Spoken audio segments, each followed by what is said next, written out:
This may look like a home or a palace, but it's also a safety deposit box. The key costs about $40 million. I like, space, high ceilings. I like light. Over the last 3 years, foreigners have purchased $217 billion of residential real estate in the US. The United States is the safest place in the world to park your money. Hands down. It's actually almost obscene, the type of money that they drop, not only on their penthouses, but at restaurants and cars when they're here. An evening out for them is anywhere between $10,000 and $20,000. A lot of that money has been spent or parked as an investment by extremely wealthy buyers in Miami, New York City, Cisco. Well, the 7th floor is asking $12 million. $12 million? Yes. Okay. This is Andreas. His family made a lot of money in the radio business in Venezuela. He likes the view from his current mega pad, but says he's thinking about an upgrade. New York is the capital of the world.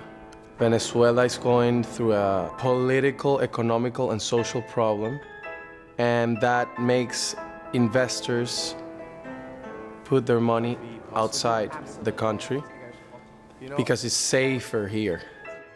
I think that, New York has withstood the test of time, and our economy in general, compared to the rest of the world, is a very stable economy. While New York has always been a prime parking spot, right now, Miami is absolutely en fuego.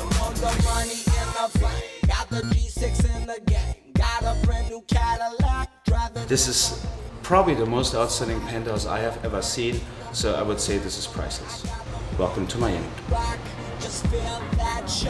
Yes, that's a stripper pole on the 2nd floor adjacent to the rooftop pool. Everybody's looking to Miami. You have countries, Latin America's always been coming here. You have all the Europeans, you have Eastern Europeans, you've had the Russians, come and invade. Most of the deals are all cash. And you walk in, and if it's your style and it's got that wow factor and you feel like home, it's turnkey. You have a pile of cash and they walk in and they live here the next day. The new investors are the Chinese. They want to get their money out, put it here. They want to have an opportunity for their children, go to school here. New developments such as 157 in New York City are actively courting Chinese buyers, which can make for a very lonely neighborhood.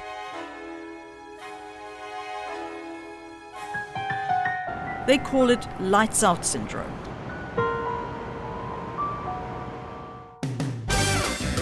Back in Miami, it takes around $40 million to get what's behind this gate.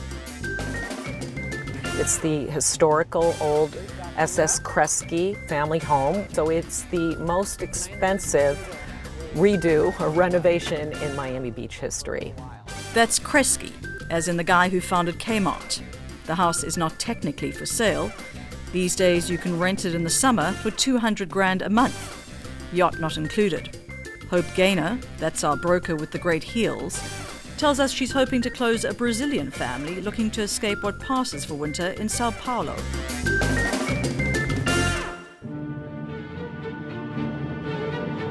The buyers like to remind us that the long-term value of their real estate is also driven, in some measure anyway, by the soul of the city. The nice thing about New York City is that people is open to, meet new people and get to know each other in the party. And that's what I like to do. I like to go out and dance and meet new people, meet girls, and, have fun. If Americans can't afford the neighborhood, the question now is whether that soul will survive.